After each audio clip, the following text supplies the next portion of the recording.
Ja enne kui ma asun selle projekti juurde, millest mul paluti rääkida, siis ma räägiks võib-olla natuke taustast. Et ilmselt mõned teist teavad, mõned mitte, et Tallinna Keskraamatukogus on osakonnad ja haruraamatukogud jagatud teemade järgi. See ei tähenda seda, et meie kogud koosnevad ainult ühest teemast, vaid see tähendab seda, et me üritame oma koolitusi, tegevusi ja mõnes mõttes ka kogu seostada selle teemaga. Ehk siis meil on raamatukogusid, kes tegelevad näiteks aianduse või käsitööga. Et meie Sõle raamatukogus on õmblustuba ja nemad pühendavad rohkem aega sellele, et siis tegeleda käsitööliste tegevustega ja näiteks tellida rohkem käsitööraamatuid. Aga võõrkeelse kirjanduse osakond lisaks keeleõppele keskendub lõimumisele.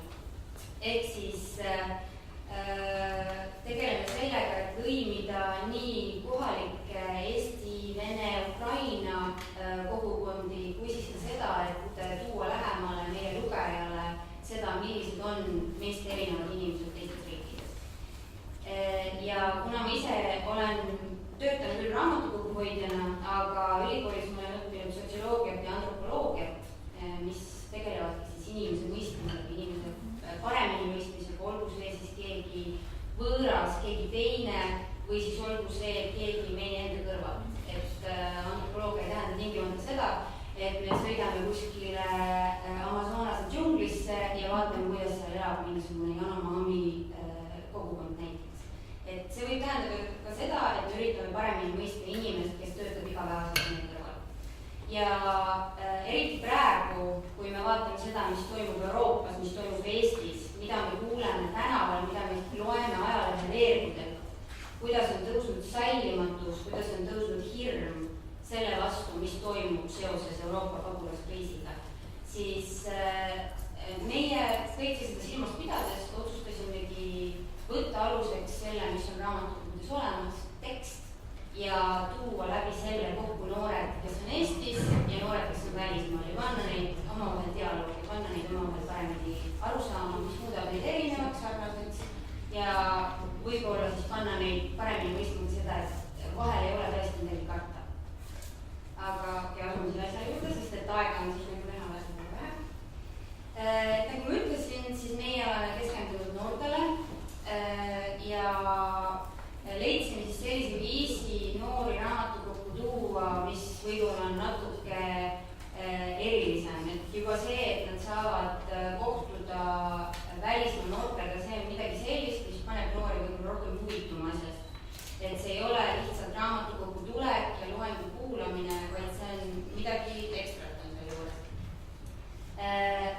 Aga sellest hoolimata me ikkagi neid noori saame enamasti läbi õpetaja, et kõigepealt tuleb neist tekitada huvi läbi õpetaja ja siis hiljem noored võivad ise meie juurde astuda, et teeme veel hästi lahe läbi. Ja süsteem ise on väga lihtne, et ma leian välismaa raamatukogu ja palun teha koostööd. See ei ole, alguses ei olnud see üldse nii lihtne kui tundub, inimesed kardavad. Eriti keeruline on saada koostööd tegema Lõuna-Euroopa raamatukogusid, sest et seal on mõte raamatukogus kui millestki muust kui raamatute laenamise kohast uus. Et seal on raske selgeks teha, miks peaks raamatukogu sellist asja tegema. Et tühipaljas koolituse või kohtumise korraldamine on juba midagi väga innovaatilist. Ja teine asi, kellega me siis koostööd teeme, on kohalikud noored, ehk kohalikud keskkoolid.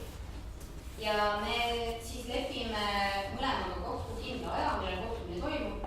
Enne seda me valime välja lühikese teksti, mis on olemas nii meie eesti keeles kui ka siis selle grupi emakeeles, kellega me välismaal koostööd teeme. Kuna meil on võõrkeelse kirjanduse osakond, siis enamasti me leiame teksti enda raamatukogust, aga on tulnud ka ette sellist olukorda, et meil ei ole teksti ja siis me laseme seda tõlkida. Ja miks tekst on lühike, see on sellepärast, et me ei taha panna noortele turja seda kohustust, et nüüd võta see 500 leheküljeline romaan, loe läbi ja siis me hakkame selle üle arutama. Juba see ei hõlmutada ära.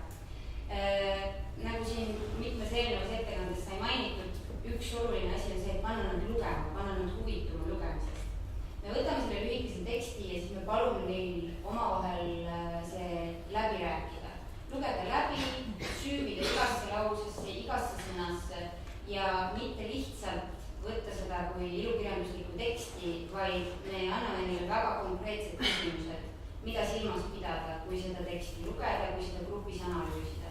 Me palume neil mõelda, et kui ma loeksin seda teksti teises keeles, kas ma saaksin mingitest asjadest teistmoodi aru? Kui ma loeksin seda teksti teistsuguses keskkonnas päritoluga, kui mul oleks teine religioosne taust, kui minu isal oleks õigus seaduse järgi minu ema peksta, kas ma loeksin seda lauset, seda luuletust teistmoodi? Kui minu riigis ei oleks sellist asja nagu aastaaegade vaheldus, kas ma saaksin sellest tekstist teistmoodi aru? Ja kui nad neid küsimusi silmas peavad, nad teevad sellise grupitöö ja kohtumise ajal, siis nad esitavad selle üksteisele. Ja neil on võimalus hakata järjest rohkem aru saama, et mis on need asjad, mis panevad neid teksti teistmoodi mõistma ja mis on võib-olla need asjad, mis panevad igapäevaelus üksteist valesti mõistma. Ja võib-olla me vahel peaks võtma ühe hetke ja mõtlema, kas praegu on mõtet saada vihaseks, kas praegu on mõtet hakata süüdistama seda inimest selles, et ta lihtsalt ongi loll, ta lihtsalt ei oskagi elada, ta teeb kõike valesti või võib-olla seal on mingid põhjused. Võib-olla me peaks üritama seda mõista. Ja arutelu toimub meil olenevalt siis sellest, kelle vahel kohtumine toimub. Enamik arutelusid meil on olnud inglise keeles, aga meil on olnud ka kohtumisi kohalike vene koolidega ja näiteks Venemaal asuvate koolidega. Ja nende puhul ei ole probleemiks, mõlema jaoks on lihtsam kõneleda vene keeles ja siis toimubki kohtumine vene keeles. Aga ma olen siis sulgudesse pannud saksa keeles või ehk siis me oleme avatud ka teistele keeltele, miks mitte. Kui me teeks näiteks koostööd Saksamaa raamatukoguga, siis siin kohalikes koolides on küll selliseid, kes kõnelevad saksa keelt kui teistmoodi. Ja mis edasi? Et siin pildi peal on meil näha üks moderaatoritest, et igal kohtumisel on olemas moderaator. Praegusel juhul on tegemist Jim Moshileviga, et me üritame leida, kas sellise moderaatori, kes seostub kuidagi tekstiga, kas ta on teemaga seotud, kas ta on teksti autor. Näiteks Jan Kaus käis modelleerimas omaenda teksti põhjal tehtud kohtumist. Malin Klingenberg, kes on Rootsi kirjanik, kes praegu elab Soomes, käis samuti, sõitis siia kohale ja käis modelleerimas enda teksti kohtumist. Ja moderaatori ülesanne on siis jälgida seda, et kõik toimub graafikus, kõik saavad sõna, keegi ei lähe kaklema, seda ei ole kunagi juhtunud. Ja ka seda, et tema saab selle sama teksti, need samad küsimused ja siis tema kui natuke teise perspektiivi pealt vaatav lugev inimene saab anda omapoolse tagasiside. Ja kui meil on väga külmad osalejad, ehk näiteks eestlased ja soomlased, keda on väga raske saada omavahel sõnema inimesed, siis moderaatori ülesanne on ka see, et küsida intrigeerivaid küsimusi, mis paneks nagu, tekitaks soovi, et oi, ma pean tegema. Ja üks väga hea variant, mida me ka kasutame, on ekraani jagamine. Aga siin eelmise juures jäi ütlemata, et ei pea olema ainult 2 osalejat. Meil on olnud osalejaid 3, ehk siis konverentskõne puhul saab lisada neid Skype'i ühendusi väga palju, et lihtsalt üks grupp on ühes kohas ja siis saab ühendada. Ja teine asi on siis ekraani jagamine, et päris palju kas moderaatorid või siis grupid teevad oma grupitöö näiteks PowerPoint esitlusena. Ja siis selleks, et meil seda paremini näidata, saab jagada oma ekraani ja siis on kõigil aru saada, millest jutt käib. Riigid, kellega me oleme seni koostööd teinud 2 hooaja jooksul, et projekt on kestnud 2 aastat, on Leedu, Läti, Soome, Suurbritannia, Venemaa ja loodame seda riikide valikut suurendada, aga siinkohal tuleb silmas pidada, et kuna tegemist on otse kohtumisega, siis me ei saa seda teha näiteks Jaapani õpilastega, sest et vahe on liiga suur ajavahe kahjuks. Ja moderaatoritest ma juba rääkisin ja tekstidest ma ka tegelikult juba rääkisin, aga üks asi veel juurde lisada, et me, kui vähegi võimalik, üritame valida Eesti autorite tekste. Ja see on siis lihtsalt, me väga ei maini seda, et me seda nimet teeme, aga see on üks viis natuke propageerida Eesti toredat kirjandust. Ja valime ka temaatilisi tekste, et kui näiteks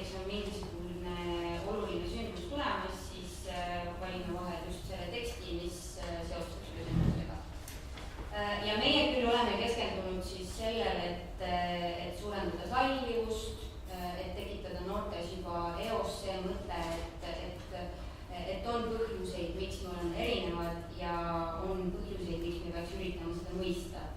Aga Skype kohtumisi saab teha ka teistel eesmärkidel. Et me oleme seda juba teinud, meie viimane Skype kohtumine oli kahetasandiline. Meil oli 2 gruppi Eestis, üks oli Tallinna Eesti noored ja teine oli Tartu Vene Gümnaasiumi noored. Ja 3. grupp oli siis välismaa grupp. Need olid Soomes asuva Rootsi vähemuse grupi pool.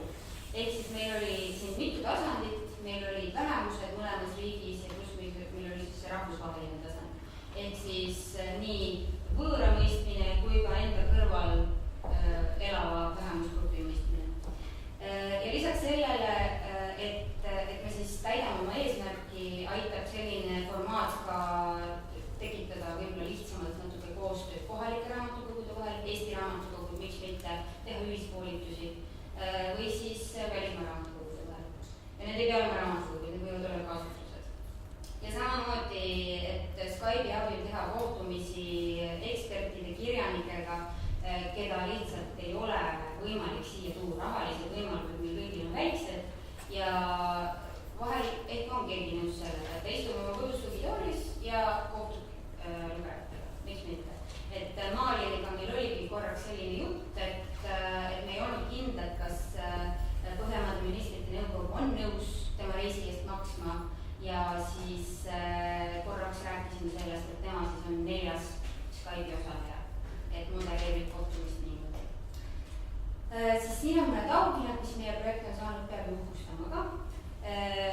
Et alguses Tallinna Keskraamatukogus ei olnud just kõige soojem vastuvõtt projektile, sest et tundus samamoodi kuidagi liiga suur, liiga segane, ei tea, kas õnnestub, aga kui me suutsime need esimesed kohtumised ära teha ja need olid edukad, siis otsustati meid selle eest premeerida. Tallinna linn on meid premeerinud ja nüüd alles eelmisel nädalal saabusin Aachenist, kus siis Euroopa Parlament otsustas meid premeerida. Enne kui ma siia lähen, siis ma hoopis näitaks ühte pärid. See on siis kõige viimane kohtumine, mis meil oli ja need fotod võib-olla annavad natuke parema ülevaate sellest, kuidas üks kohtumine välja näeb. Et alguses tervitus ja siis me võtame ühendust nende osalejatega, nende teiste gruppidega, olgu nad siis Eestis asuvad või välismaal asuvad. Tervitame ka neid. Ja tavaliselt ma esmalt siis räägin ära, milline see süsteem on, milline on graafik, mis toimub esimesena, mis järgmisena. Ja tavaliselt mina siis poen kaamera taha veitu, sest et ma pean jälgima, mis meil siin koha peal toimub ja sõna läheb üle moderaatorile. Ja tavaliselt esimene asi, mis noored teevad, on, et iga grupp tutvustab ennast. Ja see, kuidas nad seda teevad, see on nende valida. Nemad otsustasid näiteks laulda. Vahel on otsustatud tantsida, vahel on otsustatud näidata fotosid, vahel on otsustatud lihtsalt igaüks räägib ühe lause enda kohta. See on erinev. Et see on jälle üks viis, kuidas nad jälle õpivad üksteist tundma, õpivad üksteisest paremini aru saama. Ja siis hakkavad edasi grupitööde esitamised, üksteise kuulamised, moderaatori ettekande kuulamine, saavad esitada üksteisele küsimusi. Siin on näha pilt, kuidas Soome grupp otsustas meile näidata, kus asub Soome. Võib-olla nii, ja siin nad võtavad sõna. Oli juttu sellest, et poisid peavad vähem, see poiss kuidas meil teksti läbi, väga tubli. Ja siin on meie moderaator Maalin, kes oli väga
annab lisaväärtuse.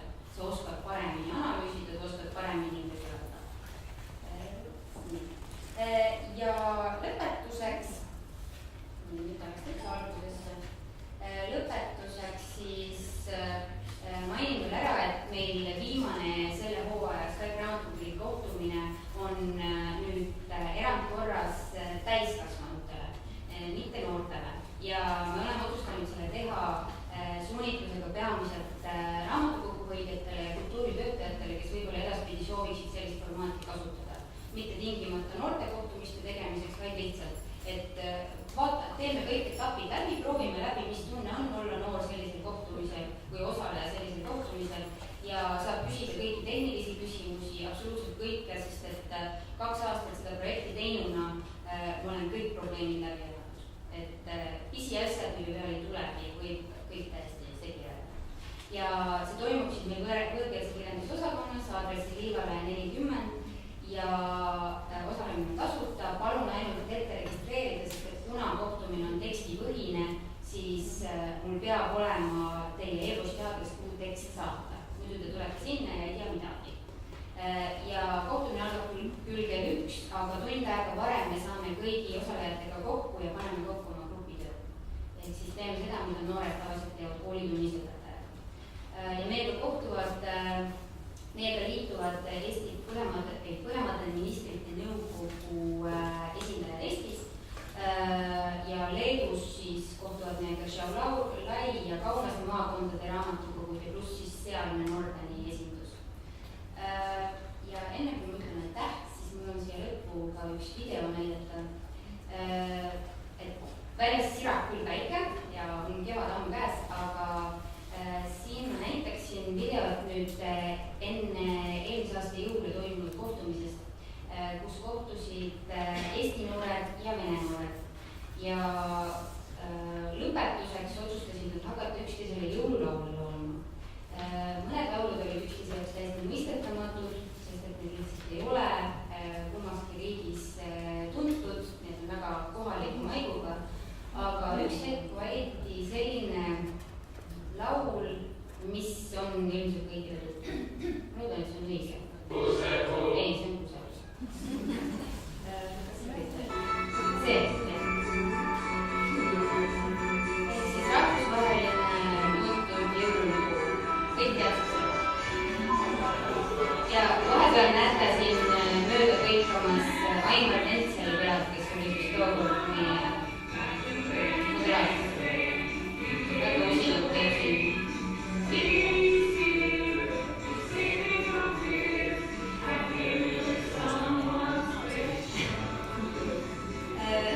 Ja sageli kontakt nende noorte vahel ei katke pärast kohtumist ja sageli ei katke see ka moderaatori ja gruppide vahel. Koostöö jätkub, et näiteks kui Jan Kaus modereeris meie kohtumist, siis mõlemad grupid otsustasid ise kirjutada lugusid tema miniatuuride eeskujul ja saata neid autorile. Ja autor andis neile tagasisidet ja lisaks sellele läks ta ka kooli kohale, et seal edasi rääkida sellest kirjutamisest. Nii et aitäh ja kui keegi soovib osaleda meie viimasel Skype kohtumisel, siis võib mulle siia kirjutada e-posti aadressile. Kas on küsimusi? Kas te tegelikult te võtsite sihtgrupi, keda on kõige lihtsam saada selle teema juurde rääkima, aga miks mitte nagu täiskasvanud? Tegelikult raamatukogus on noored just kõige raskemini kättesaadav sihtgrupp, vähemalt meie jaoks. Et alati meile räägiti, et just katsuge kuidagi noori saada. Noorte üritusi on vähe, noorte raamatute laenutusi on midagi väga spetsiifilisi, ainult et fantaasiakirjandus. Et lastegruppe raamatukoggu on saada väga lihtne, aga noortegruppe tegelikult ei ole. Ma ei tea, kuidas teie raamatukogus on, aga laste ürituste arv on alati suurem kui noorte ürituste arv. Mis täiskasvanutele? Täiskasvanutele me plaanime ka teha, et järgmine hooaeg tegelikult tulebki meil suunitlusega pigem täiskasvanutele ja just üritame suurendada seda raamatukoguse vahelist ja asutuste vahelist koostööd. Et see, mis meil nüüd järgmine nädal toimub, see ongi nii-öelda peaprogrammis. No täielikult uus formaat oli kusagil eeskujusid ka võtta? Ei tea, kas oli kusagil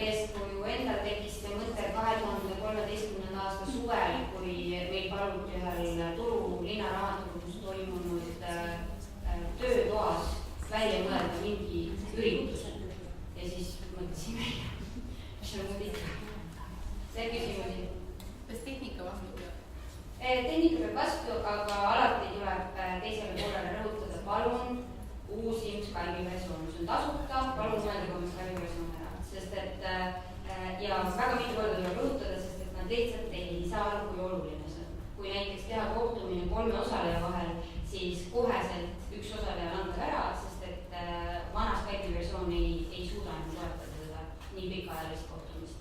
Et seal on väga palju nüansse, tehnilisi nüansse ja kõiki neid tuleb arvestada. Näiteks mikrofonid, tuleb kasutada mikrofone, sest et webcami kaamera, see lihtsalt hakkab segama.